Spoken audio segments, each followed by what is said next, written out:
Olha, eu já estou de volta aqui no nosso programa Difusora Entrevista, a partir de agora com Luiz Pontes.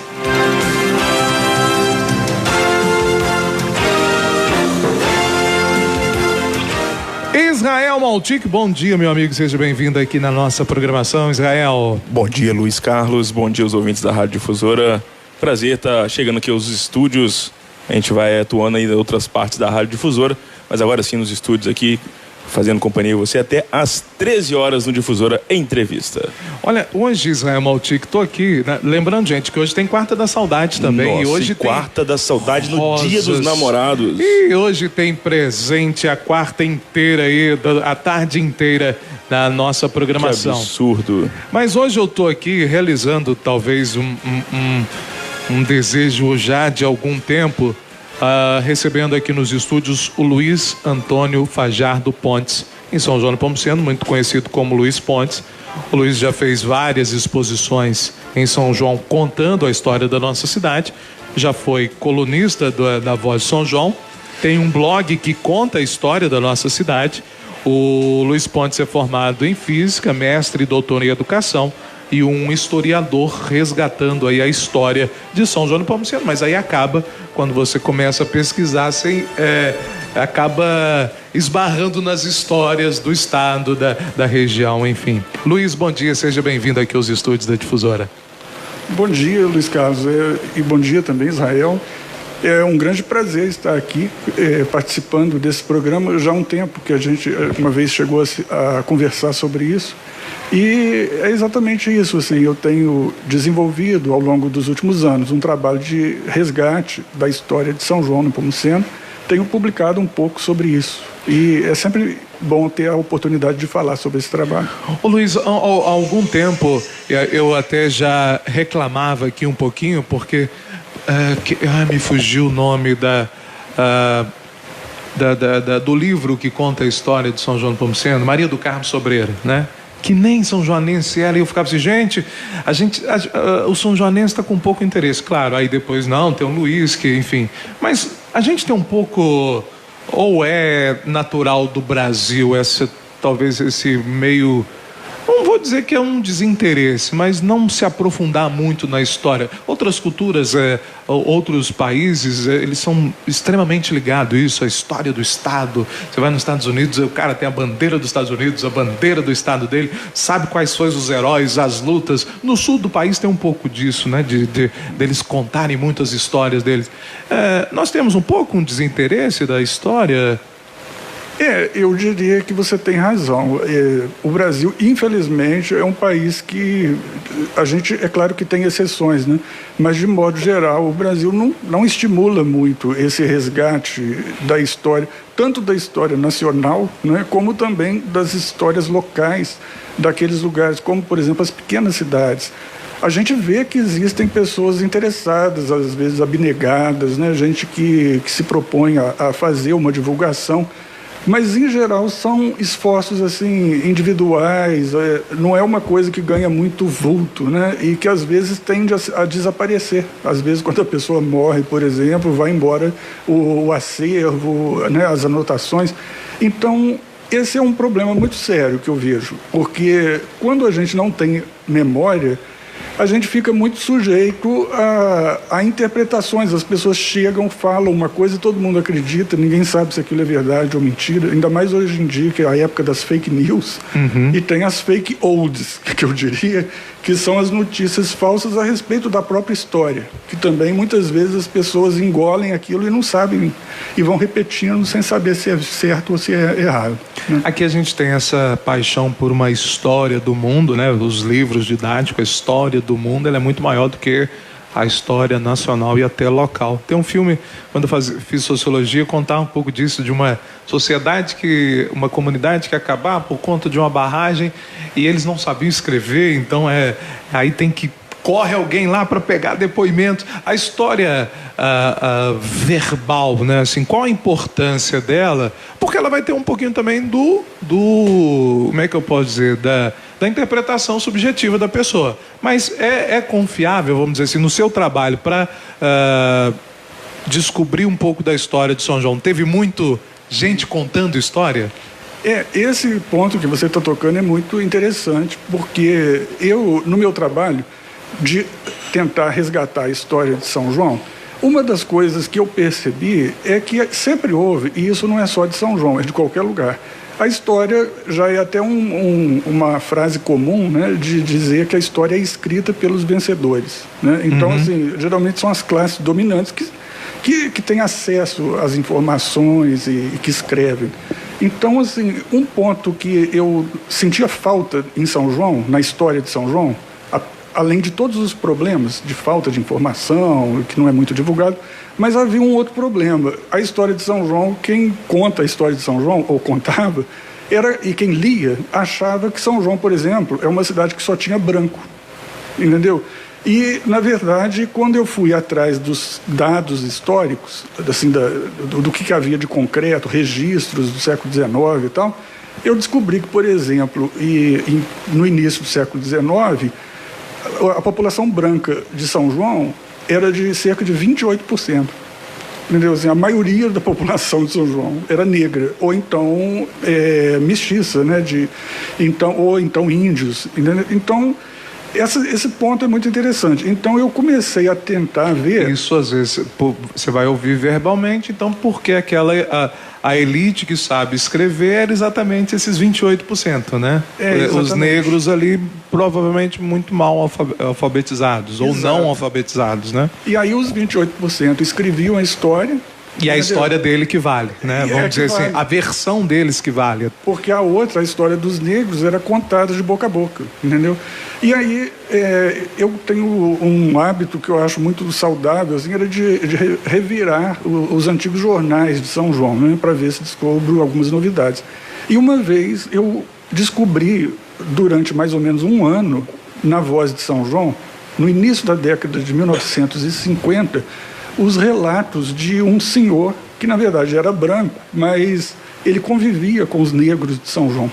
E ele, então, quando ele era menino, ele nasceu em 1880 e qualquer coisa, assim. Então, aliás, 1870 e poucos. Então, ele chegou a pegar a época da escravatura. E quando ele era menino, ainda havia escravatura, ele era amigo de que a gente chama hoje de um preto velho, assim, né? De um senhor que, inclusive, nem era brasileiro. Ele nasceu em Madagascar, uma ilha lá na África, e foi trazido escravo para o Brasil, quando era jovem. E nessa época, ele, segundo o que se falava, ele tinha cerca de 100 anos de idade, mas era muito lúcido. E ele foi passando para o entrevistador, que se chamava Daminhas, todo o relato que ele tinha. Então, assim, foi muito curioso, porque ele conta que aqui em São João, por exemplo, existia, igual existe a Câmara Municipal, dos vereadores, brancos, né, em geral, existia também entre aspas, uma Câmara Municipal dos escravos. Eles se reuniam num lugar escondido, no alto do Morro do Tongó. O Tongó é uma serra que tem aqui entre São João e Roça Grande, pro lado da Poca, ali do morro da Torre de Telecomunicações. E era um lugar muito inóspito, assim, muito difícil de chegar. E, às vezes, os negros saíam das fazendas e iam para lá, debaixo de uma grande árvore, eles faziam uma reunião, onde eles conversavam e decidiam, e votavam sobre os seus assuntos. E tudo isso foi passado oralmente, quer dizer, não ficou um registro. Eu agora, e o Daminhas também, tivemos o cuidado, vamos dizer assim, de tentar colocar isso na forma escrita. Ô, Luiz, isso que você coloca é muito interessante, porque o Brasil passa, claro, e aí a história, por isso que eu falo, analisar o contexto histórico é muito difícil. O Brasil tem o seu período racista, né? Então você vai ter literaturas racistas, né? Então o negro é aquele que tem menos capacidade intelectual, é aquele, enfim, que ele é provido por trabalho braçal, enfim. E a gente compra essa história porque a gente lê. E é muito interessante que você coloca que são altamente politizados. Se você tem um encontro, mesmo que sigiloso, mas são altamente politizados e intelectualizados, eles estavam buscando alguma coisa ali, né? Isso fica meio que nos assusta um pouco, porque essa história não é contada, né? É exatamente isso. Às vezes, os indivíduos que pertencem a essas chamadas minorias, que às vezes são as maiorias, né? Como o caso dos negros, e às vezes... Ou seja, nessa história que representa mais de 70%, né, do que a gente está falando na época. Exatamente. E às vezes também os pobres, né, as pessoas que não têm muito poder, nem poder material ou poder político, elas às vezes são vistas como alguma coisa indistinta, assim, não tem diferença de um indivíduo para o outro. Essa é a visão, né, das elites, entendeu? E é uma visão muito prejudicial para a compreensão da história, porque, em geral, essa visão leva a pensar que a história teria sido construída por um ou dois figurões, assim. Então, geralmente, quando você pega uma história mais tradicional, ela se apoia nessa visão que houve um prefeito salvador, assim, uma pessoa que construiu a cidade ou que reergueu a cidade, mas não leva em conta o fato de que aquela pessoa estava num contexto onde havia um monte de outras pessoas fazendo também coisas importantes. Então a história não é movida por heróis apenas, né? Ela tem também o povo, né? Então esse é um lado interessante de ser resgatado. Bem, uma boa pergunta que você fala me surge aqui. São João já teve um prefeito negro? Não, nunca, realmente não teve, assim. Se a gente pensar bem, a população são-joanense... A abertura para o negro é recente, né? Para a política, vamos dizer assim. Então, exatamente. Lá historicamente era quase que inviável, né?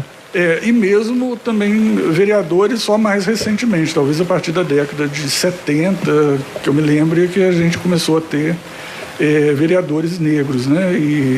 Então, esse é um ponto realmente, sim. São João tem também essa cota, não é apenas característico da nossa cidade, mas de uma certa segregação racial, que é, inclusive, algo natural de se compreender quando a gente pensa que a gente vem de uma sociedade escravocrata, né?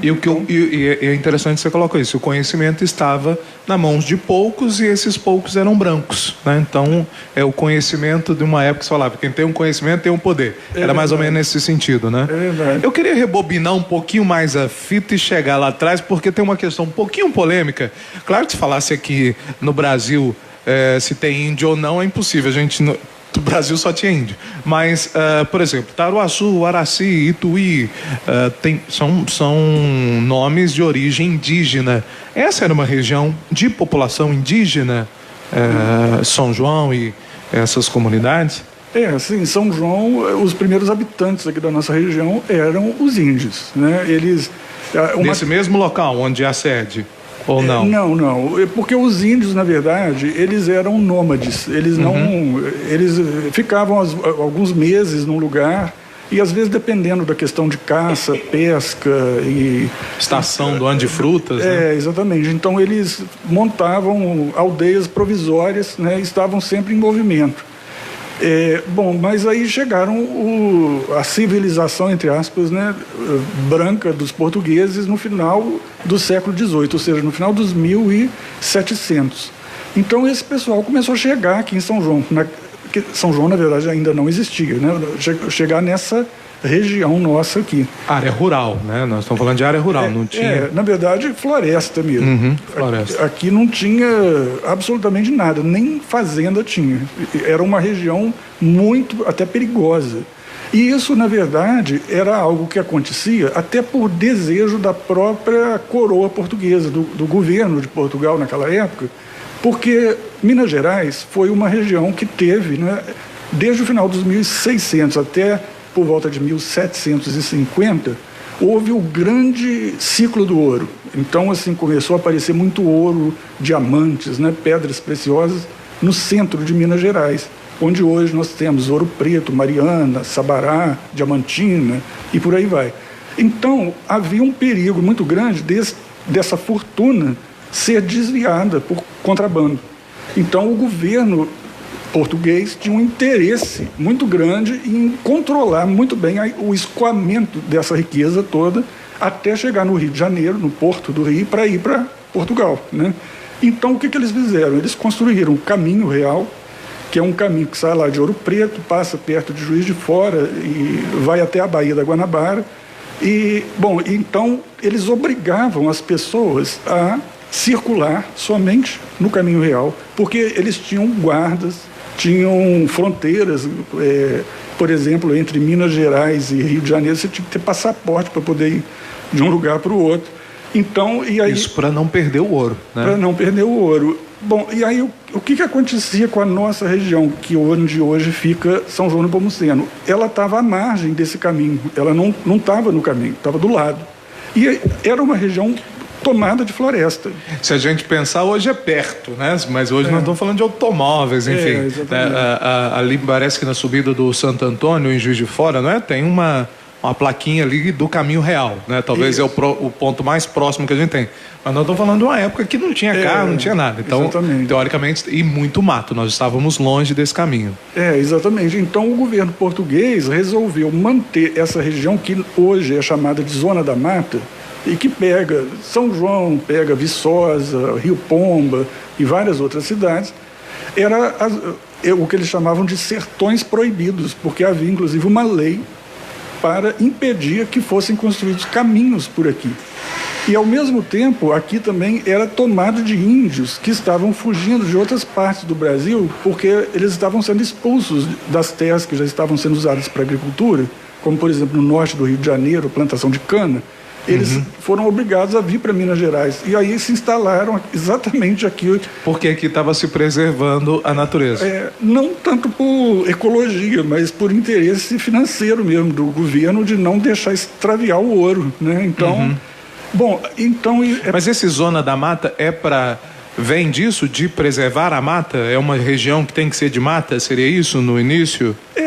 A Zona da Mata, o nome mata tem a ver com esse fato de que a nossa região era um sertão, vamos dizer assim, era um lugar inabitado em relação às outras partes do estado. Partes do Brasil e de Minas Gerais. Então a colonização dessa parte aqui onde está São João é um pouco tardia.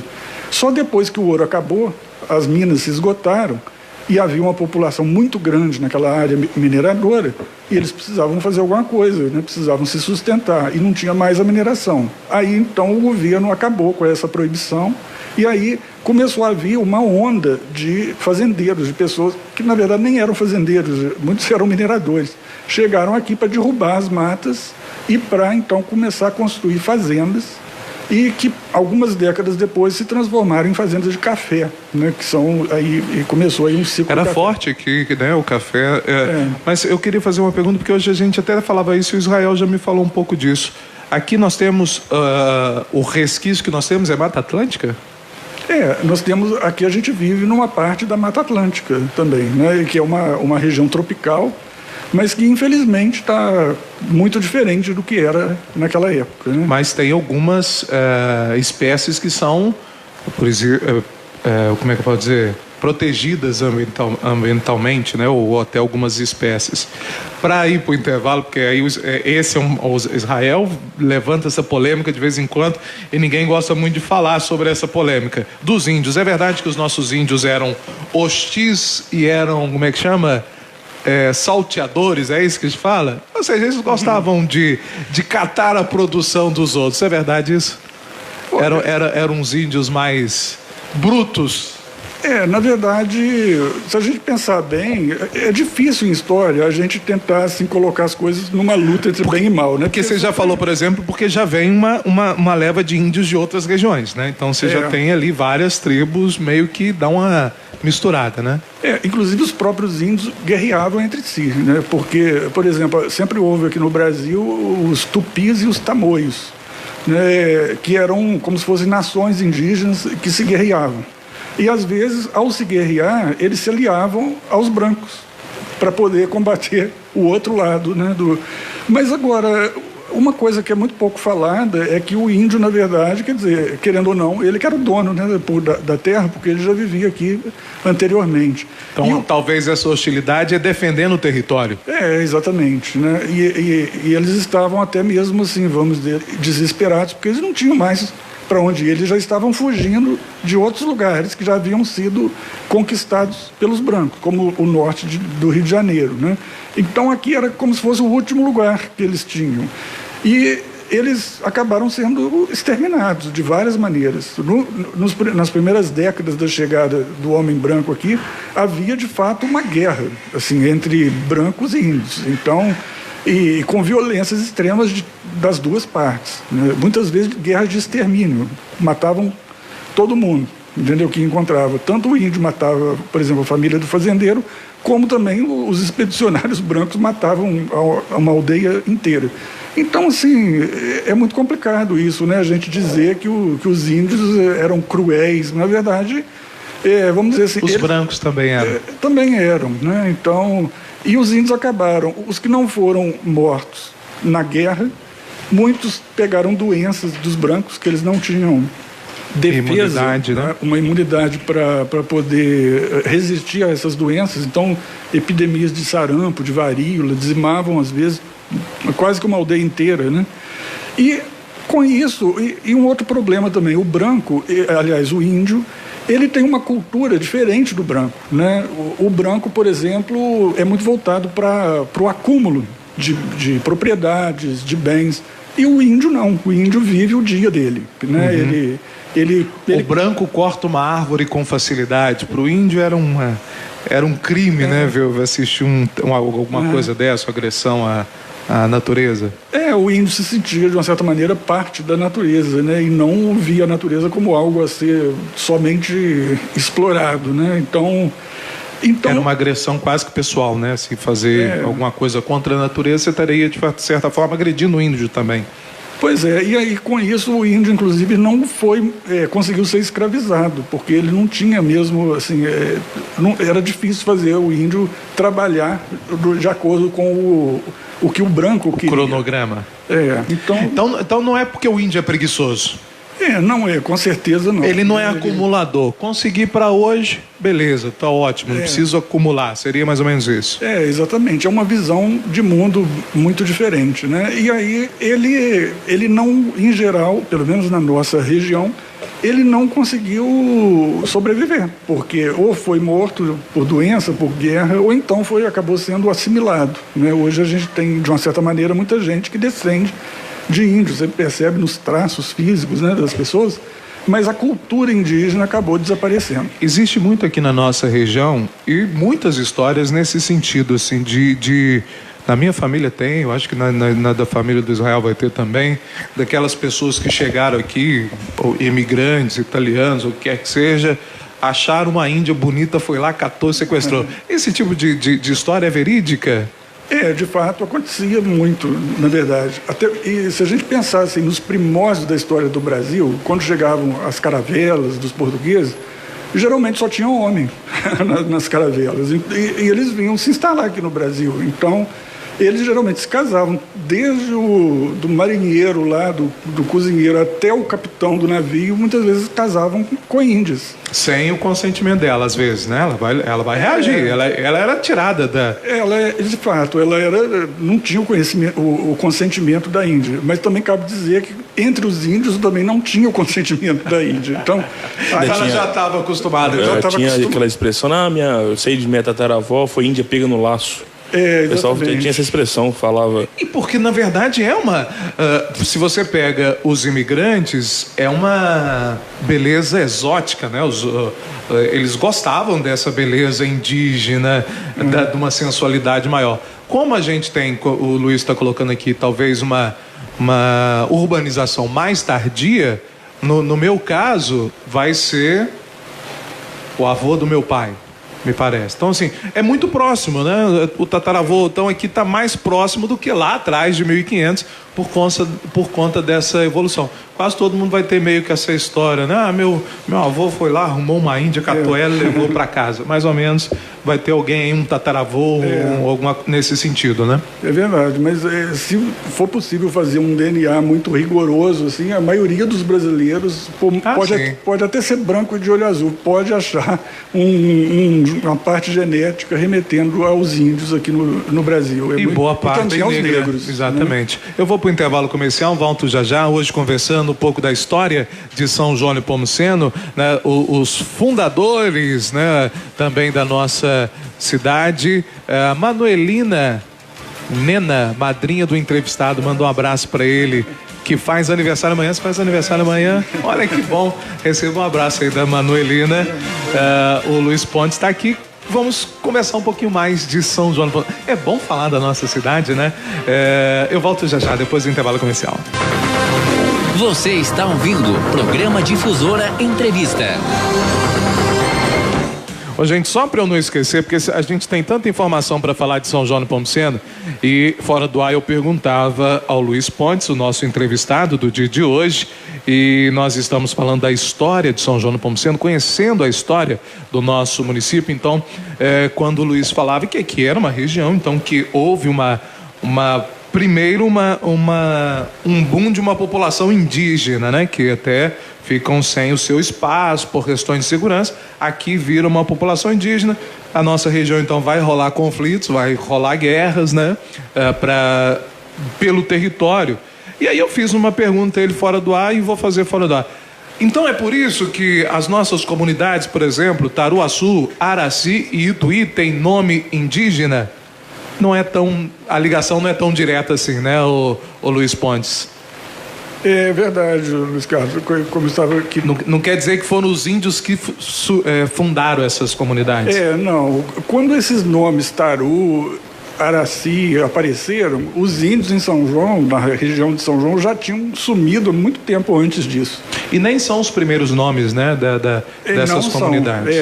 A gente pode dizer que esses nomes indígenas, no caso específico de São João, eles são nomes artificiais. Eles foram inventados, e geralmente inventados por brancos, pelos governantes. Porque aqui no Brasil, no século XIX, houve vamos dizer assim, uma onda de estudos indigenistas. As pessoas escreviam romances, né? A gente tem vários romances onde o índio aparece como um herói. E aí, nesse caso, muita gente gostava de estudar tupi também, que era a língua aqui falada pela grande parte dos índios. Virou cult na época, né? Era coisa de intelectual. Exatamente. Então, essas pessoas costumavam, às vezes, quando eles tinham que batizar algum lugar, uma cidade, uma localidade, eles costumavam colocar nomes de índios. E, geralmente, o nome tem a ver com a população, com o lugar. Eu falei que São Paulo é o exagero disso. Aqui em Minas, talvez, não tem tanto, mas daqui na nossa região tem essa presença. Então vamos lá. Taruaçu não chamava Taruaçu, tem essa história de Taruaçu, tem um blog também, gente, que conta a história dos nomes que Taruaçu já teve, mas aí o Taruaçu foi exatamente pelo Céu Grande, como todo mundo fala? Exatamente. Taruaçu, durante quase todo o começo da história, era Nossa Senhora das Dores, né? Era a capela, a igreja. Padroeira e a igreja. Agora, Taruaçu quer dizer céu grande. E o céu é grande porque Taru fica no alto de uma elevação, de uma colina. Então, quando você chega no alto de uma colina e você olha o céu, você não consegue... tem fim, né? Exatamente. Então, por exemplo, aqui em Minas Gerais, tem uma outra cidade que se chama Tarumirim. E um ponto interessante é que ela tem uma capela que fica aos pés de uma montanha. Só que ela não fica em cima, ela fica embaixo. Então, quando você está na praça da capela e olha, você só vê um morro, você não vê o céu. Aí o céu é pequeno. Daí o nome Tarumirim. Mirim é pequeno. Esse mirim faz parte do nosso vocabulário, também, né? Igual o açu. O açu, no caso, por exemplo, Iguaçu, o açu quer dizer grande. Mas assim, no dia a dia a gente não fala. O mirim é aquela categoria mirim de futebol. Verdade. A gente acabou adotando isso, né? Isso, mas o sentido, né? Você vê que foi mantido, assim. Existe uma causa para o nome, né? Não foi um nome inventado. Se você sobe, por exemplo, na pedreira lá de Taruaçu, o céu se perde porque a sua visão não alcança mais, né? Ele vai sumindo ali, a sua visão não vai mais longe. Então aí essa expressão que o céu é muito grande, né? Você vai olhando e não tem fim. Exatamente. Ituí, por exemplo, também quer dizer queda d'água, por causa da cachoeira famosa. Então a cachoeira lá de Ituí, lá da Juliana, né? A Juliana proprietária, é ela que batiza aquela região. Batiza. Antes o nome era São José da Cachoeira. São José é porque era o padroeiro da capela, da igreja que tem lá, e a cachoeira por causa, né, dessa queda d'água. Outro ponto também aqui que é interessante, Araci, a comunidade de Araci, que também na língua dos índios quer dizer o lugar onde o sol nasce, ou seja, o oriente, o leste, a aurora. E se você está aqui em São João, pegar uma bússola, por exemplo, hoje em dia um GPS, né, e for ver a localização de Araci, fica exatamente a leste de São João. Para simplificar, quando eu estou em casa, o sol está nascendo, Eu sei que ali de baixo é Araci. Seria mais ou menos isso, né? O pessoal que... Olha que interessante isso. Então o pessoal de Araci acorda primeiro que nós. Acorda primeiro que nós. Quando eu acordo na minha casa, e a intenção era essa, né? Quando foi batizado, quando eu acordo aqui em São João... Oi? Orientação. Quando eu acordo aqui em São João, o sol tá nascendo ali, logo embaixo do sol tá Araci. Exatamente. Olha que lindo o nome. Eu acho que eu gostei bastante desse nome, Araci. Bacana. Roça Grande, tem uma cronologia dos distritos? Qual é o mais antigo e na sequência desses três? Ituí, Araci e Taruaçu? Roça Grande é um caso muito interessante também, porque até onde eu posso perceber, é o lugar de São João que tem o nome mais antigo. Inclusive, é mais antigo, em termos de nome, do que São João Nepomuceno. Isso porque... Porque não mudou, é isso. Não mudou e surgiu antes, de uma certa maneira. Existia, inicialmente, uma grande fazenda para aqueles lados. Não, era antes de ser o povoado, já tinha nome Roça Grande, né? Na verdade, Roça Grande, o nome, entre aspas, Roça Grande, não é apenas daqui de perto de São João. Existe, por exemplo, uma Roça Grande de Sabará. Porque antigamente, na época dos primeiros exploradores, dos bandeirantes, eles às vezes faziam o seguinte: quando vinha uma expedição, eles chegavam para poder se precaver contra a fome. Eles derrubavam uma parte da floresta e faziam uma plantação de milho, de feijão. E aí, quando a expedição chegasse, alguns meses depois, encontrava a roça grande e já pronta para colheita, para eles se sustentarem. Exatamente. Então, roça grande, havia várias roças grandes, não apenas aqui perto de São João. Mas aqui fizeram uma fazenda da Roça Grande no final dos 1700. Inclusive, uma vez veio uma diligência saída de Ouro Preto para poder policiar essa parte de Minas, que nem era muito habitada. São João ainda nem existia. E nessa diligência estava o Joaquim José da Silva Xavier, que é o nosso Tiradentes. E o comandante do Tiradentes, ele escrevia regularmente para o governador de Minas, que na época a capital era em Ouro Preto. E nas cartas desse comandante, além dele falar do Tiradentes, ele fala que passou pela fazenda de Roça Grande. Então, provavelmente ele se alimentou ali também. Também. Na verdade, a fazenda serviu como uma espécie de quartel-general dessa diligência militar. Então podemos dizer que Tiradentes esteve aqui em Roça Grande? Esteve em Roça Grande, com certeza. A gente não sabe precisar o local, se é onde está o povoado, vamos dizer assim. Muito provavelmente não é o local do povoado. Antigamente, naquela época... Povoado não, distrito, perdão. Do distrito. Porque... Mas o povoado, ou seja, aquela população ali, aquilo só apareceu muito mais tarde. Já existia antes o nome Roça Grande associado à fazenda, que era um grande latifúndio, à serra de Roça Grande, o ribeirão que passava perto dela. Tudo isso já era conhecido como Roça Grande. Mas a povoação de Roça Grande só surgiu, até onde a gente pode ver, muito depois, em 1880. Está dentro do perímetro que seria essa Roça Grande? Onde está o distrito? Sim. Seria uma parte? Sim.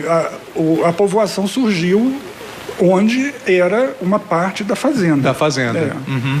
Era muito comum isso aqui, até nessa última fazenda aqui de Goianá, né? Surgiu, sim, algumas vilazinhas dentro de fazendas muito grandes, né? E ali dali acabava se expandindo, virando povoados e distritos. Seria mais ou menos isso que aconteceu em Roça Grande? Mas no caso de Roça Grande, foi uma povoação que surgiu, na verdade, não a partir do trabalho da fazenda.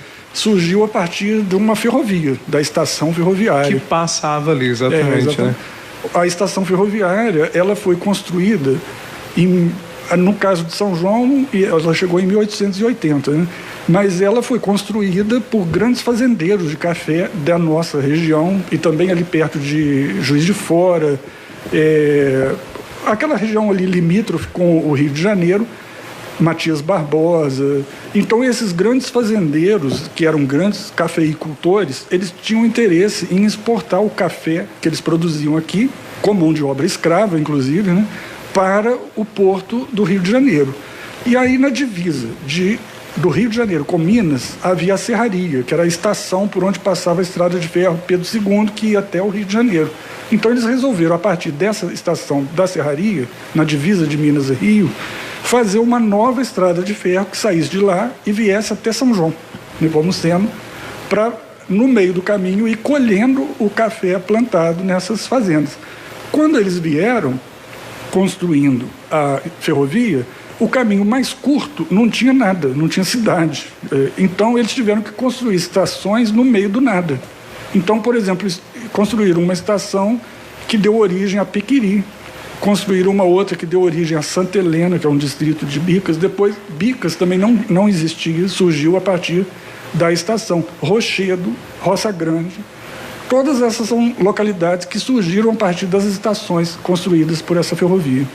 Aí, a maioria desses lugares conservam até hoje, né? A estação ferroviária. Exatamente. Elas são históricas. Que rica a história de Roça Grande, né? Por exemplo, não conhecia muito pouco da história de Roça Grande. É um distrito com uma história muito rica, que deveria ser amplamente divulgada.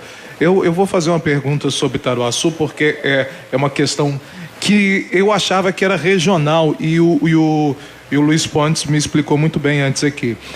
Quem conhece a igreja lá de Taruaçu, as igrejas são boas fontes de história, né? Assim, você tem um artefato muito grande. Taruaçu, por exemplo, tem uma pia batismal, que ela conta a história de um governador, enfim. Taruaçu tem... aí tem esse...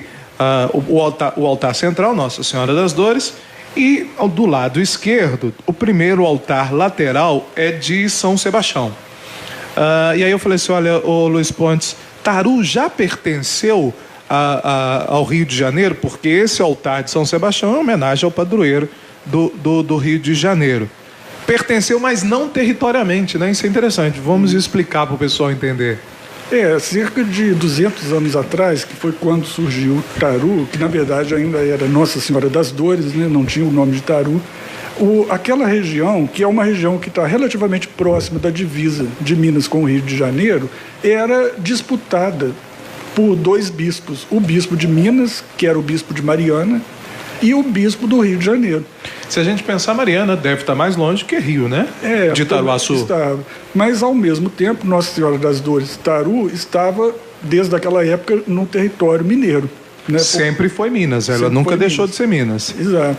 Só que nem sempre a divisa do bispado obedecia à divisa política, vamos dizer assim, administrativa.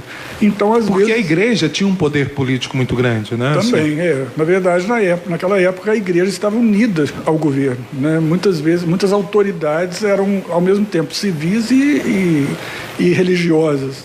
Então, mas aí o governo, aliás, o bispo do Rio de Janeiro, incentivou, como eu tinha comentado antes, essa região ela era meio considerada uma terra de ninguém, assim, porque tinha muita floresta, só tinha índio, então a civilização achava assim, quem chegar primeiro pegou, né?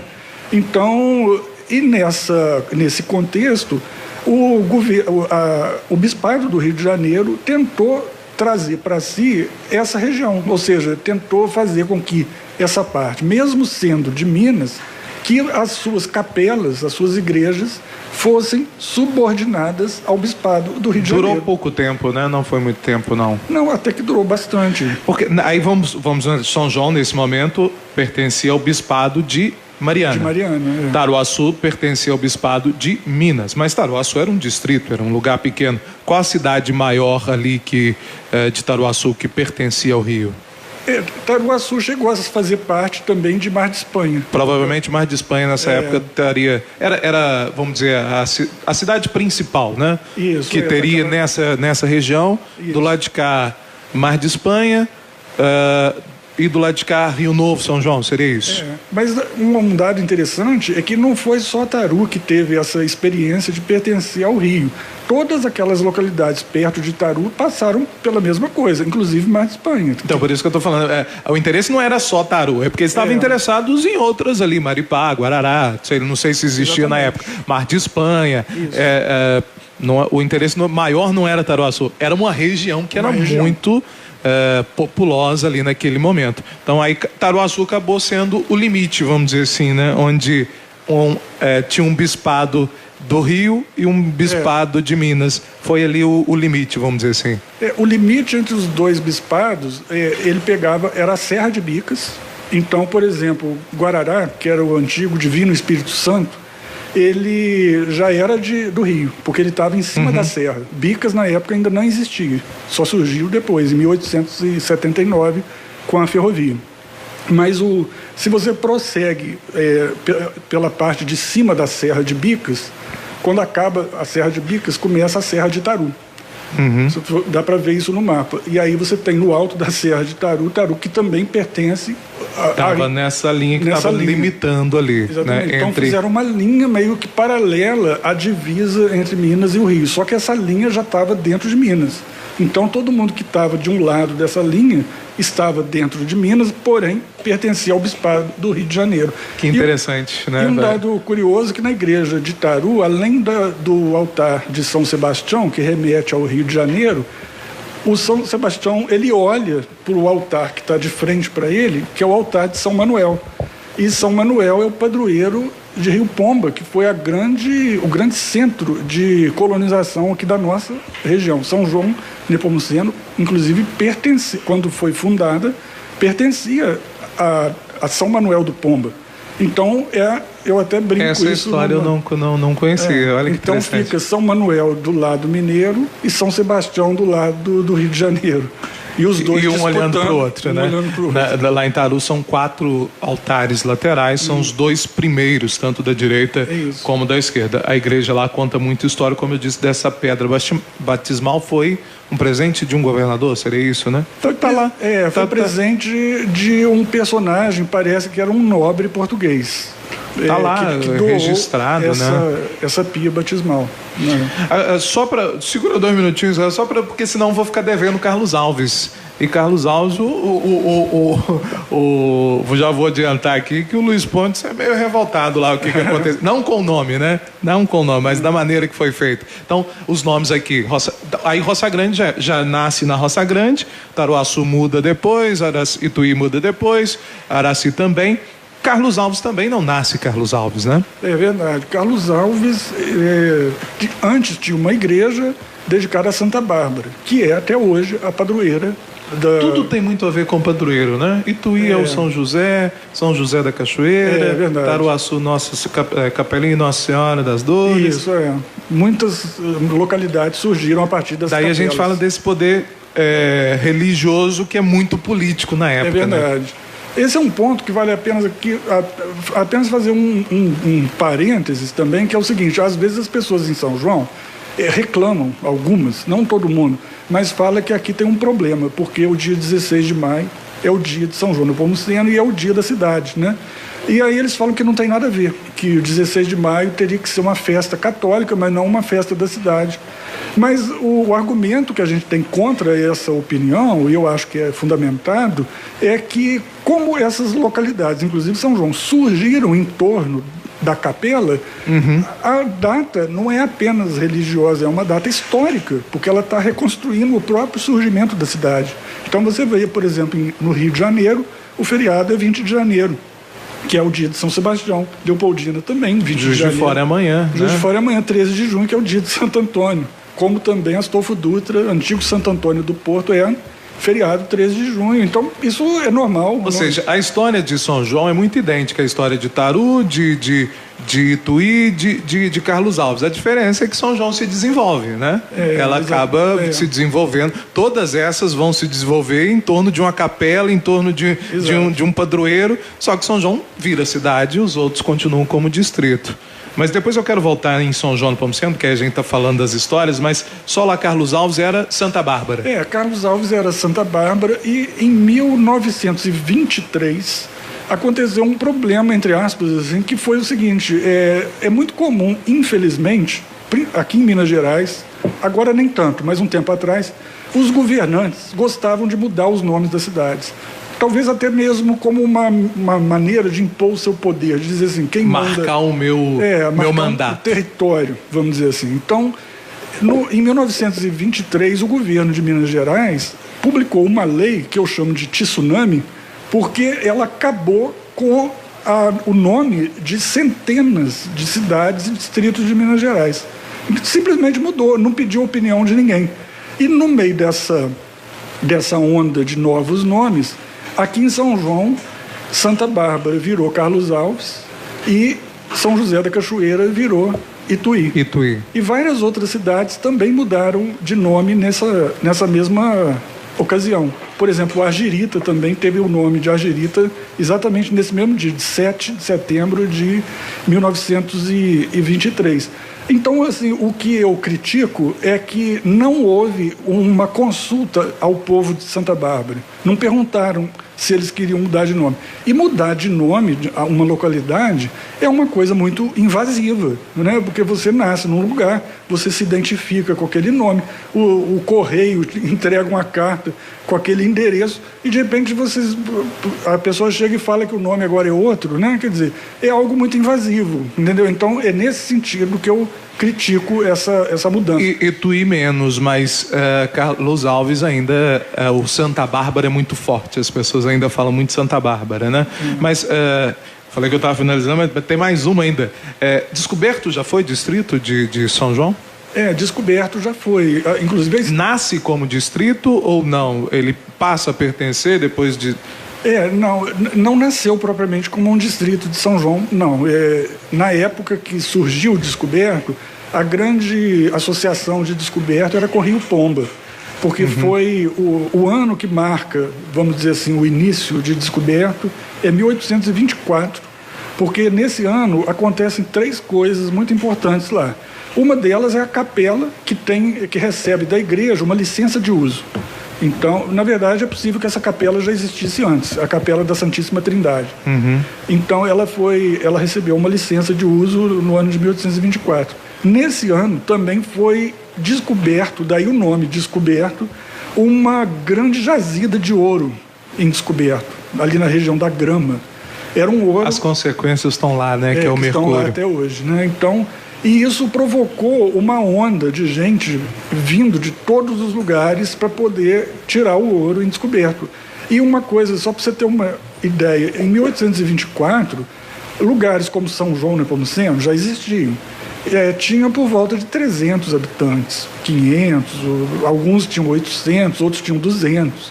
Quando o garimpo de Descoberto foi formado, tinha 3.000 pessoas. Então, assim, Descoberto foi maior do que São João, junto com Rio Novo, junto com um monte Descoberto nasceu grande, assim. Nasceu grande.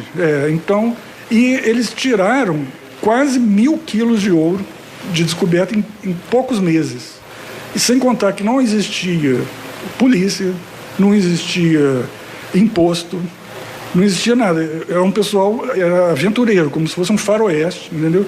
Só que essa cidade, entre aspas, desapareceu, porque foi um acampamento de garimpeiros. Do mesmo jeito que chegaram, foram embora. Foram embora quando o ouro acabou. A única coisa que ficou foi a capela, que não era no lugar da mineração, era alguns quilômetros distante. É onde chegou a igreja hoje? Chegou a ter outro nome lá, antes de Descoberto? O primeiro nome era Descoberto de Rio Novo. Descoberto de Rio Novo. Mas o Rio Novo é outro ponto interessante. Esse Rio Novo do nome era associado ao rio, que era porque Descoberto está no vale do Rio Novo. Não tinha nada a ver com a cidade de Rio Novo. De Rio Novo. Que também está ligada ao rio, também, né? Está ligada ao rio. Mas às vezes as pessoas, é um ponto até que eu gosto de ressaltar, e talvez algumas pessoas de Rio Novo não gostem dessa minha opinião, mas eu já percebi que algumas pessoas, principalmente de Rio Novo, que escrevem a história de Rio Novo, colocam Rio Novo como se fosse o centro da colonização dessa nossa área. E não é verdade. A referência que se faz a Rio Novo, em grande parte, é ao rio. Inclusive o nome antigo de São João era São João Nepomuceno do Rio Novo. Mas é do Rio Novo, Rio. Aí surge aquelas histórias. Então São João já pertenceu ao Rio Novo? São João já pertenceu, de fato, a Rio Novo. Mas o que pouca gente sabe... Mas esse Rio Novo que está no nome não seria isso. Não. E também Rio Novo, a cidade, já pertenceu a São João. Então, eu digo que São João e Rio Novo são 2 cidades irmãs. Nenhuma nem outra são mães, mas sim elas são filhas. Você está amenizando um pouquinho porque tem uma briga política aí. Mas aí eu vou voltar já, né? Política não de hoje, né? Política antiga, tá, gente? Mas eu volto já com as histórias. Além de Descoberto, teve outro de Rochedo, nunca pertenceu aqui, pertenceu? Pertenceu também? Pertenceu. Rochedo surgiu com a ferrovia. Em 1882. E aí pertencente a São João também. Sim. E aí tem mais algum? Não. Aí seriam isso. Os distritos, então, originais de São João seria Taruaçu, Ituí, Araci. Porque Ituí e Araci, um é distrito, outro é povoado. Roça Grande, Carlos Alves, Rochedo e Descoberto. Esses são, vamos dizer assim, os mais próximos, né? Mas já houve na história de São João, inclusive em 1841, quando São João virou uma cidade pela primeira vez, ela abrangia uma região enorme, que chegava até a divisa com o Rio de Janeiro. Pegava Leopoldina, então ela ganhava os distritos todos da região. Quando ela era promovida a cidade, ela arrebanhava esses distritos. Exatamente. Então a história de São João é meio complexa, ela já abrangeu muitos lugares. Eu volto já essa história aí, Rio Novo, São João, são cidades irmãs, né? São João continua complexo. Muito complexo, a nossa história é complexa e o povo também, mas também complexo em vários sentidos, né? Eu acho que a gente tem uma efervescência aqui em São João muito interessante, tanto intelectual, musical, artística, esportiva. São João é meio que e aí eu acho que isso é um celeiro muito completo. Eu volto já no oferecimento da Madeireira São Geraldo com promoções de telha de amianto para você. Ligue 3261-1977. A Madeireira São Geraldo entrega aí na sua casa. Volto já. Bom dia, a Neuza Rodrigues está na audiência. Bom dia, Neuza. Eliana Mendes, bom dia a todos. Parabéns pelo programa, que bela aula de história. A Ruth Helena Gumanelli, bom dia a todos. Um abraço da Ruth aqui de Descoberto. Obrigado a vocês que acompanham a nossa programação, seja pela live, seja pela Sintonia 97,3, seja através do nosso site. Luiz, deixa eu fazer só uma pergunta para o outro. Luiz, professor Luiz, a escolha aqui dessa doação do terreno, onde ficou a matriz, e aí a formação da cidade, foi alguma forma estratégica? Foi o local? Foi não, esse aqui é um lugar que vai ser desenvolvido. Aí teve alguma estratégia essa escolha? Ou não? Que pega aquele pedacinho ali e faz ali a capela. Foi isso? Ainda hoje vamos. Porque eu não posso contar, esquecer dessa polêmica, São João, Rio Novo, as datas, nós vamos falar disso já. Mas vamos lá, é estratégico? Bom, eu vou resumir lá a pergunta do Israel. É verdadeira aquela história? Você sai daí de um cavalo, eu saio de outro, onde a gente se encontrar surge a cidade? Na verdade, de fato, aqui em São João existe o que eles chamam da lenda dos cavaleiros. Isso. Né? Que diz que teve uma vez que havia fazendeiros já aqui estabelecidos, cada um com a sua fazenda, eles eram vizinhos, então eles queriam construir uma capela, porque era uma coisa, né, na época todo mundo era católico, todo mundo assistia à missa aos domingos, então queriam construir, e às vezes as fazendas já tinham dentro da casa grande alguma ermida, né, que é um pequeno altar, mas era muito pequeno, não era algo que fosse coletivo, então precisavam criar um templo que servisse para todo mundo e que fosse público, que não fosse particular. A lenda, então, diz que aí ficaria aquele impasse. Qual vai ser? Vai ser na minha fazenda, isso, na sua? Vai ser aonde que vai ser? Ficou um impasse nesse sentido, né? E aí, então, a solução seria construir uma capela que estivesse mais ou menos na mesma distância para qualquer uma daquelas fazendas. Para que isso acontecesse, eles então teriam combinado de cada um, num determinado dia e hora, sair a cavalo na direção da confluência das terras. E onde eles se encontrassem, eles então construiriam a capela. Isso, na verdade, é uma história um pouco difícil talvez da gente aceitar, porque a chance deles se desencontrar era muito grande, não? Pois um para a direita, um meio para a esquerda. Há uma chance de passar um do lado do outro e não se ver, talvez. E eu ouço essa história faz tempo, assim, existe uma possibilidade de dar muito errado, né? Mas, enfim. Mas, assim, existe vamos dizer assim, um fundo de verdade nisso, que eu... Essa confluência de ser mais ou menos no meio da... Exatamente. Porque, por exemplo, tem um mapa que foi feito na nossa região em 1847. Então é um mapa bem antigo, ele foi feito poucas décadas depois de São João ter sido fundada, né? E nesse mapa tem as fazendas. E um ponto interessante é que você vê que São João, que em 1840 já existia, ela fica exatamente mais ou menos no meio. No meio. A história é verdadeira. Talvez essa do cavalo aí que a gente não tem talvez prova. tenha sido algo fantasiado, mas também a gente não tem como provar, nem contra nem a favor, né? Mas os nomes... Mas que eles arrumaram um jeito de ser entre as fazendas, arrumaram. Quem seriam eles, né? Quanto a isso, também há algumas divergências. Alguns nomes aparecem em várias versões, outros aparecem numa e não aparecem em outra.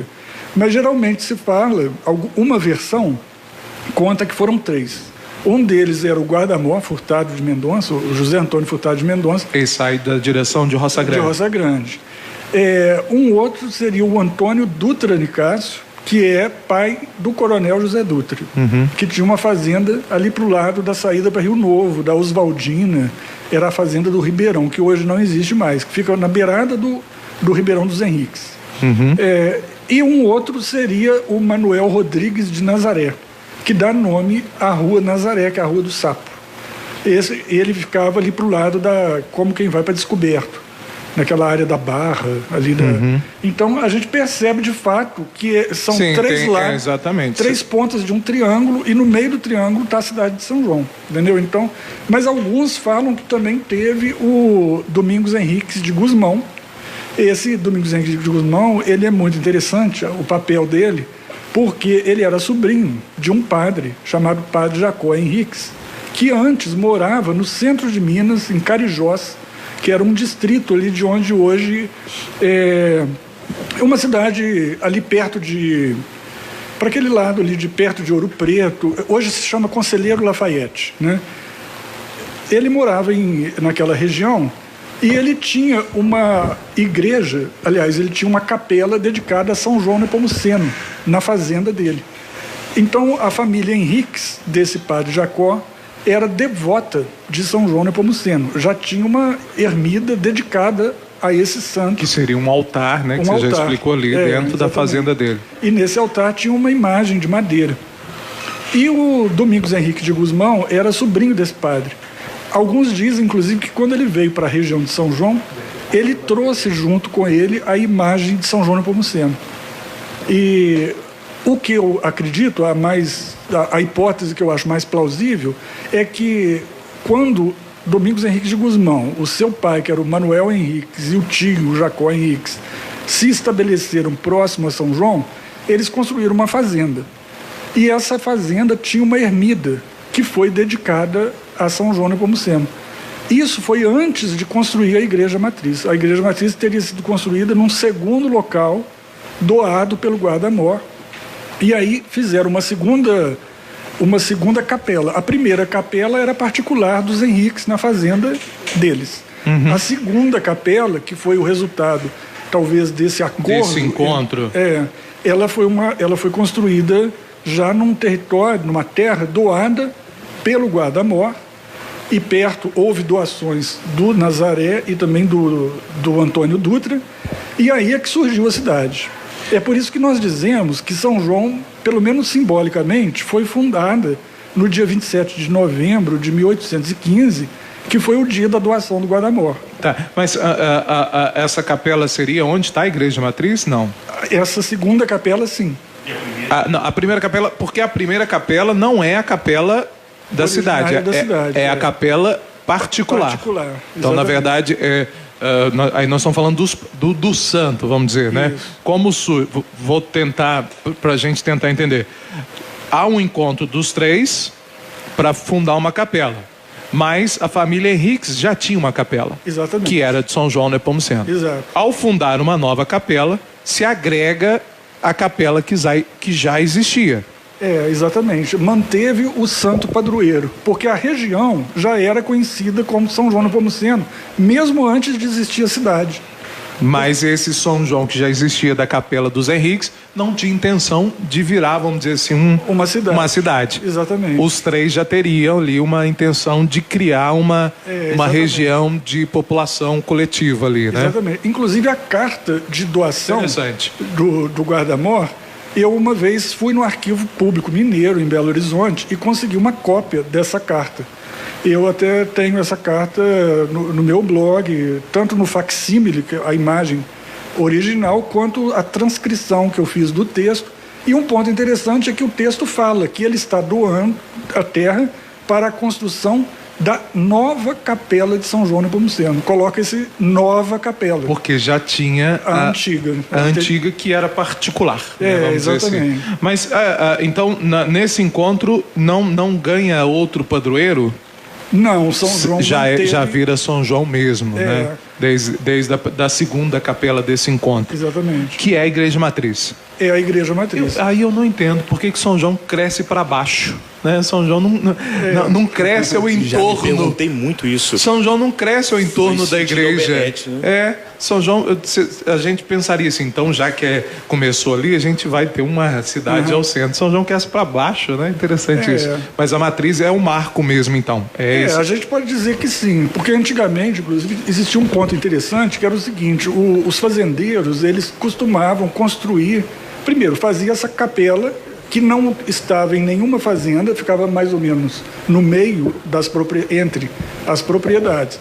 E lá, perto da capela, eles construíam casas, mas não eram casas para eles morarem o tempo inteiro. Era casa só para eles passarem o domingo, porque eles iam, o transporte era muito complicado, né? Os homens iam a cavalo ou então a pé. As mulheres da sociedade assim, maior iam de carro de boi, geralmente, usavam aquelas saias enormes e tal. Então, e aí eles iam, era uma coisa de um dia ou dois. Então, eles provavelmente construíram casas ali do lado, em volta da igreja. Antigamente, essas cidades eram chamadas de cidade de domingo, porque era uma cidade que só ganhava vida no domingo. Para ir na missa. Para ir na missa. Depois da missa, todo mundo voltava para suas... Você ter sua capela sozinha lá era algo meio solitário. Igreja é viver em comunidade, vamos dizer assim, né? Também. Então aí eles tinham esse hábito de viver em comunidade. Mas antes, São João, então, vira... A família Henriques tem uma explicação por que São João? Porque não é um santo nada popular no país. Tem alguma explicação nesse sentido? Olha, alguma ligação internacional? A explicação é mais por aí. Assim, o que aconteceu é o seguinte: São João Nepomuceno, o santo, né? Ele viveu no século XIV, numa época que o Brasil ainda nem havia sido descoberto, entre aspas, pelos portugueses, né? Então ele nasceu por volta de 1340 e morreu em 1393. E ele vivia na Boêmia. A Boêmia é uma região do centro da Europa, onde hoje está a República Tcheca, né? E ao longo dos séculos, o povo daquela região, havia muitos devotos dele, porque como ele morreu, ele foi assassinado, então foi algo que despertou uma comoção muito grande, então a fama dele era muito grande. Então foi um processo muito longo, de 3 séculos mais ou menos, para que ele fosse declarado um santo. Demorou até um pouco mais do que isso. Até que ele foi canonizado, ou seja, declarado santo pela Igreja em 1729. 1729 era uma época em que o Brasil era uma colônia de Portugal, o rei era Dom João V, casado com a Dona Mariana. E a Dona Mariana era daquela região. Ela era de um império que incluía a pátria de São João Nepomuceno. Ela era devota de São João Nepomuceno. Então, quando ela casa com o rei de Portugal e vai para Lisboa, ela leva consigo a fé de São João Nepomuceno, leva muitos religiosos, conterrâneos dela, compatriotas. Então, começa a haver 2 coisas muito importantes, né? Uma, a canonização do santo que tinha acabado de acontecer. E a rainha de Portugal, que era daquela região, e estimulava isso. E só fazendo uma ligação aí, porque o santo São João Nepomuceno era confessor de uma rainha, né? A história conta isso. Ele vai pelo segredo da confissão, e o rei, enfim, manda matá-lo, exatamente isso, que queria saber o segredo da rainha, né? Na verdade, a história é um pouco mais complexa do que isso. Assim. O que eu também tenho, às vezes, tenho me dedicado a estudar um pouco a história, a biografia de São João Nepomuceno. E uma coisa que eu percebi foi o seguinte: O que houve, basicamente, foi um problema político, na época, entre a igreja e o reino, o governo da Boêmia, porque havia perto de Praga, que era a capital da Boêmia e até hoje é a capital, né, da República Tcheca, existia um monastério. E o rei, na época, que era o Venceslau IV, ele estava querendo fortalecer o seu próprio poder. Mas a igreja também era muito ligada à política. Mais uma vez, vamos falar aqui, né, gente? A igreja católica, durante muitos anos, era o poder, talvez em muitos lugares, o poder maior, né? Exatamente. E havia, de fato, e como todo mundo, né, tanto a igreja quanto o governo é formado de seres humanos, é natural que haja uma briga pelo poder, né? Assim, as pessoas, às vezes, ficam querendo, né, uma se impor sobre a outra. Pode, né, ser que a história da confissão é um subterfúgio para ele politicamente pegar ali o território que ele queria. Não, ou aniquilar um adversário. Não, o que houve de fato foi o seguinte: havia um monastério muito grande, muito importante naquela região. O abade, que era o chefe do monastério, morreu. Então precisava escolher um novo abade. Só que aí surgiu uma tensão, porque de um lado a igreja queria que os próprios monges escolhessem esse abade, e o rei queria ele próprio escolher o abade.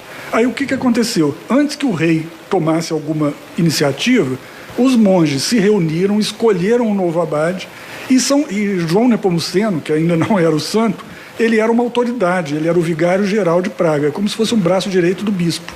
E ele tinha o poder de validar a eleição, e ele fez isso. Ele validou a eleição do bispo, que foi apontado pelos membros da igreja. O rei, ficando sabendo disso, mandou prender o João Nepomuceno e quis fazer assim, uma lição, vamos dar uma lição para todo mundo, assim, que quem desafiasse o poder do rei ia ter uma morte terrível. Então ele foi torturado com tochas, foi queimado o corpo dele, ele foi morto, com golpes, né, de caceté, de coisas assim, morreu e foi julgado de uma ponte que cruza o rio Moldava, que é o rio que passa por Praga. Então, tempos depois é que começou também essa lenda, vamos dizer assim, de que ele teria sido morto porque ele se recusou a revelar o segredo da confissão. Até porque, né, o Luiz Pontes, é uma região de extremo conflito, né? Então, talvez assim, tem muitas feridas do passado ali, né? É uma região muito conflituosa. Agora, a tradição acabou se impondo, e hoje em dia ele é considerado o grande santo confessor. Eu já estou finalizando o programa, mas é porque você fala duas coisas aqui: Rio, Moldávia, Boêmia, é uma área de bastante cerveja, né? Você teve lá em Nepomuk, né? Ah, sim. Porque são nomes ligados geralmente à cervejaria. Por exemplo, a própria Moldau aqui de São João do Nepomuceno. Lá eles consomem muita cerveja, né? É verdade. Uma coisa que eu notei, eu estive lá 2 vezes, agora a última, há poucas semanas atrás. A cerveja lá é mais barata do que a água. É um ponto interessante, porque tem cerveja para tudo quanto é lado. Inclusive, Nepomuk fica a 30 quilômetros, mais ou menos, de Pilsen. Pilsen é uma cidade medieval. Todos os nomes de cerveja ou qualidade de cerveja vêm dessa região. Exatamente. Eles inventaram assim, um novo jeito de fazer uma cerveja, que era uma cerveja mais leve, e que acabou pegando o nome, né? Ficou o nome. Mas lá você teve Nepomuk, eles bebem a qualquer hora do dia? Como é que funciona? Ou existe um ritual mesmo, só à tarde ou só à noite, enfim? Não, é muito comum assim, nas refeições, né? Refrescou, tomei uma cerveja. Mais ou menos isso. Geralmente aqueles canecos de 500 ml, né? E aí quando eles chegam aqui no Brasil, o que eles ficam doidos para procurar? Cerveja, né? Mas é cerveja com teor alcoólico mesmo lá? Você normal, chegou? Normal? Sim, mas é muito leve a cerveja, assim, E quente ou gelada? Não é tão gelada quanto no nosso caso. Porque lá é frio, né? Lá já é frio. Já é uma região fria. Gente, então vou fazer o seguinte, vou correr para o intervalo comercial, volto para finalizar aqui a nossa entrevista do dia. Eu não poderia deixar de fazer esse adendo aqui, porque é exatamente uma região onde os nomes a gente associa muito à cerveja e não é à toa, não. É uma região mesmo onde nasce a cerveja. Volto já depois do intervalo comercial. Olha, gente, de volta no programa e não vai dar tempo da gente, como é que eu posso dizer, tirar todas as dúvidas. Tem dúvida aqui pelo WhatsApp, mas tem também o Jaques Ângelo Rigolon, parabéns pela entrevista. Tô adorando ouvir a história de São João Nepomuceno, a pessoa não se identificou. Deixa-me ver aqui. Boa tarde a todos. Deixa-me ver aqui. Aula fascinante. Estamos recebendo essa oportunidade. Tudo fantástico. Gostaria de saber do entrevistado se tem como contar uma história transcorrida em Carlos Alves, talvez no finalzinho do século XVIII, onde aconteceu o crime. O autor desse crime de assassinato se chama Custódio Peão. Outra curiosidade, até hoje Araci é subordinado ao Ituí, o que precisa para ser distrito, já que é denominado povoado. Obrigado, parabéns pela aula que nos foi dada. Deveria ser instituída em nossas escolas, uma vez que muito pouco se aprende ou se ensina desta rica história da nossa região, do nosso município.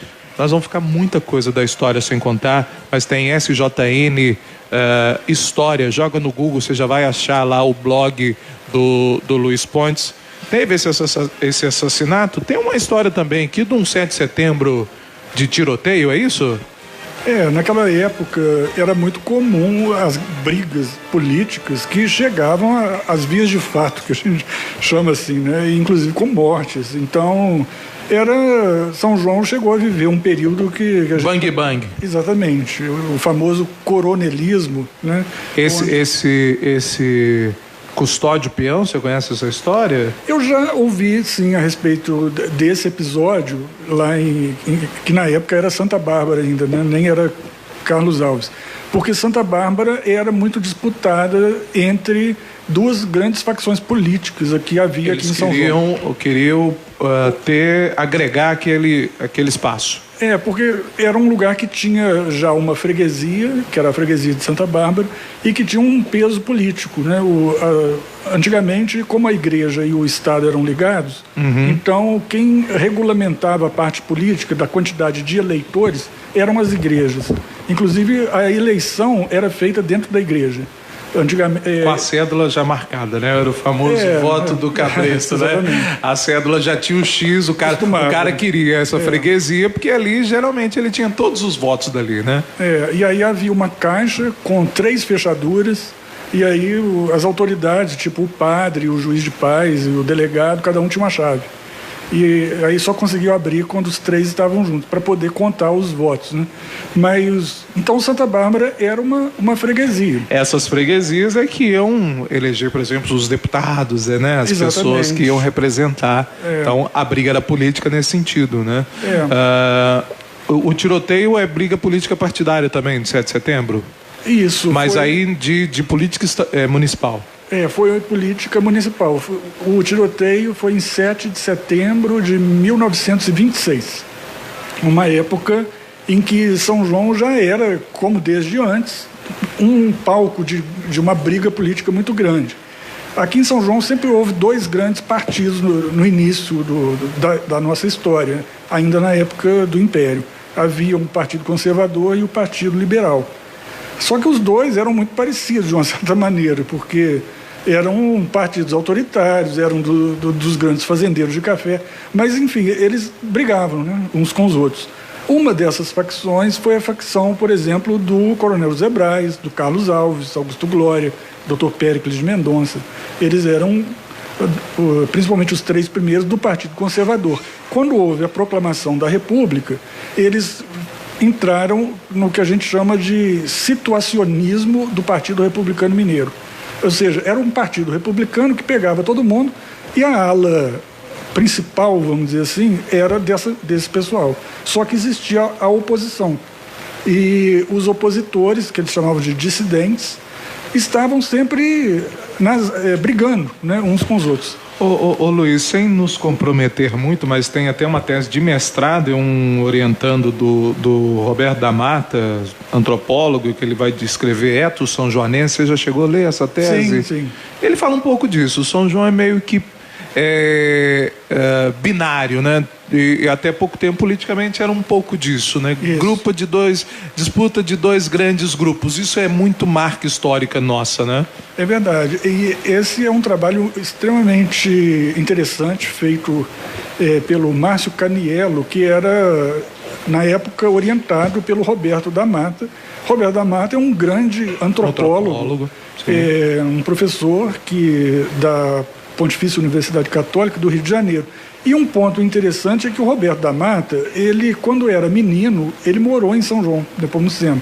Ele não é daqui, mas porque o pai dele veio a trabalho e passou alguns anos aqui. Era bancário, me parece, né? Era algo assim, agora eu não me lembro exatamente, mas o Roberto da Mata veio para São João, então, e depois ele estudou antropologia e ele gosta muito das manifestações populares, como, por exemplo, o carnaval e o futebol. E as primeiras grandes experiências que ele teve aqui em relação a carnaval e futebol foi exatamente em São João. Ele fala do Botafogo e do Mangueira, ele fala isso, né? Me lembro do final de semana. Aí, claro que esse eto são-joanense, ele tá ficando um pouquinho mais... A história vai se mudando, né? Mas ele vai falar, por exemplo, era trombeteiros democráticos, isso, né?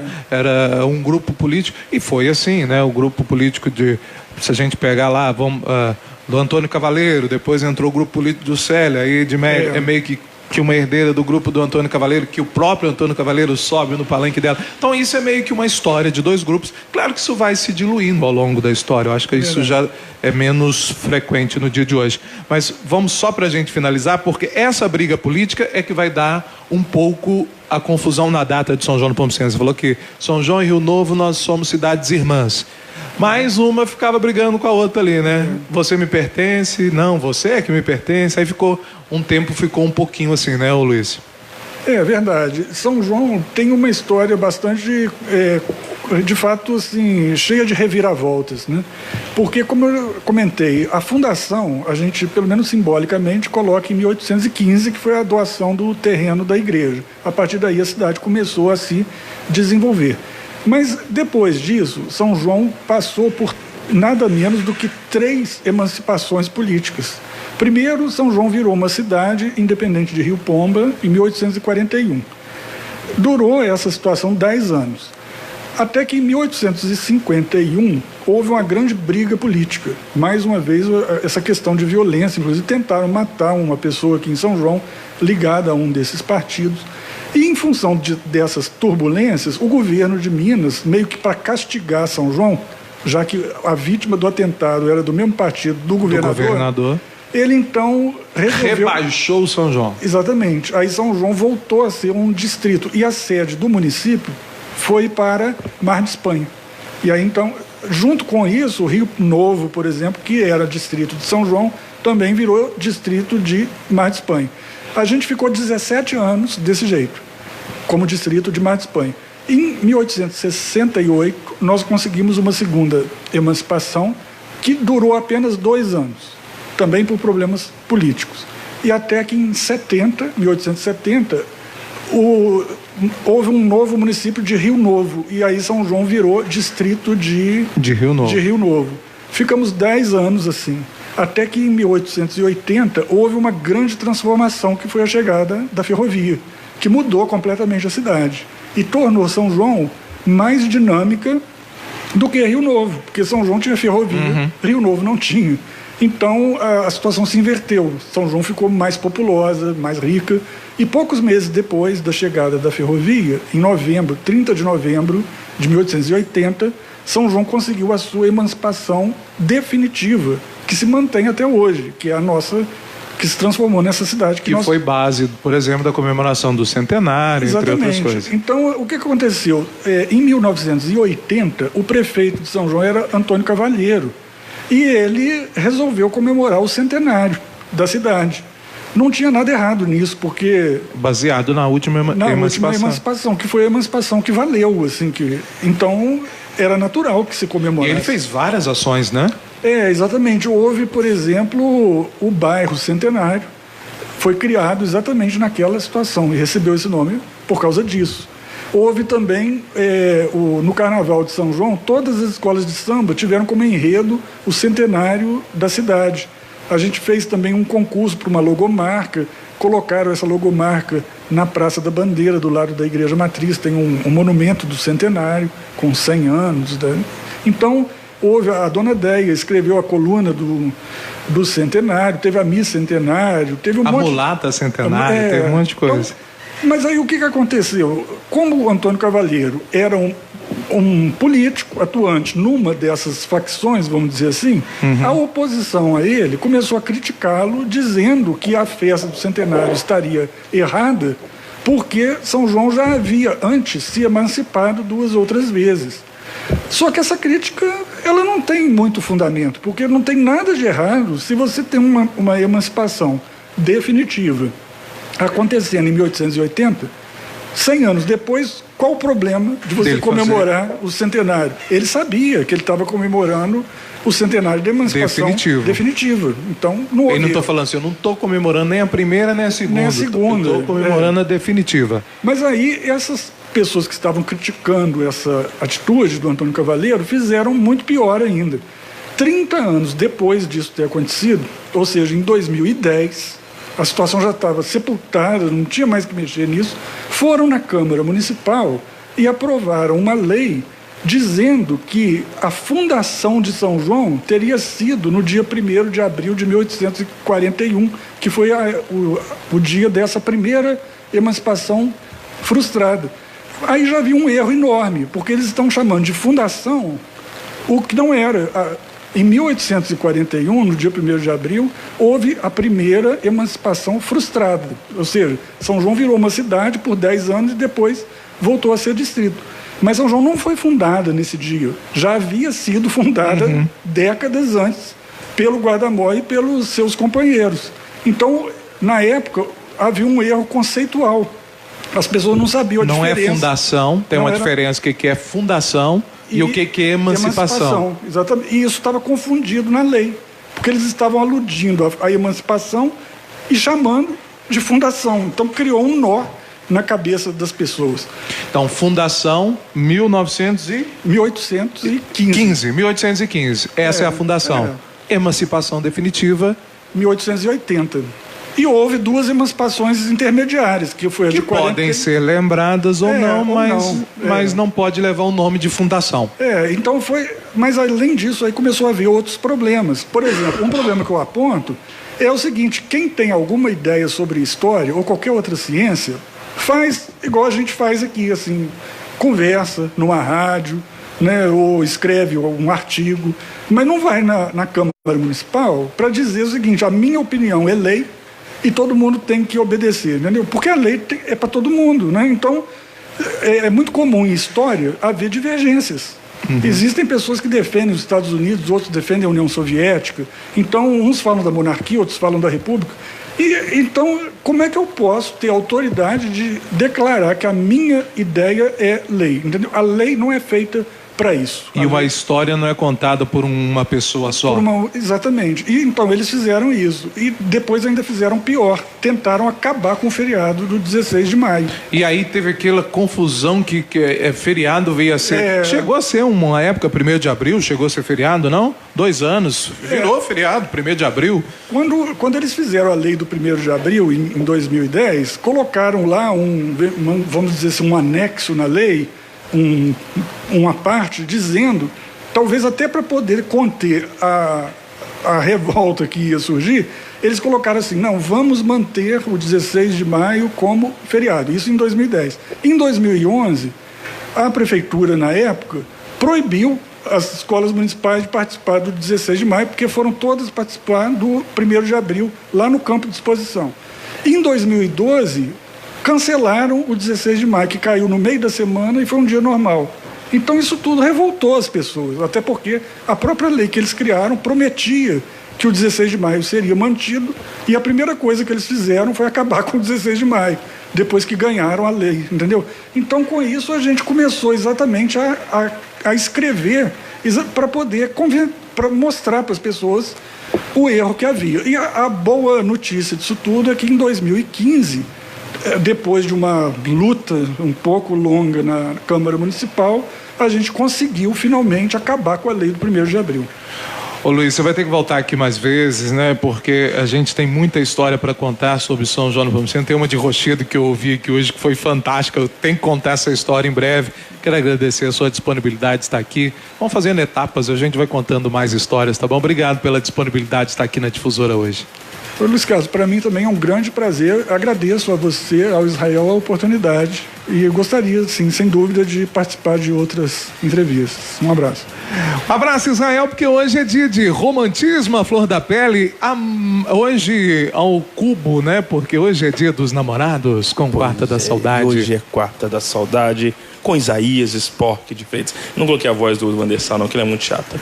Na sequência, então, Quarta da Saudade. Tchau, tchau e até amanhã. Acabamos de apresentar Difusora Entrevista.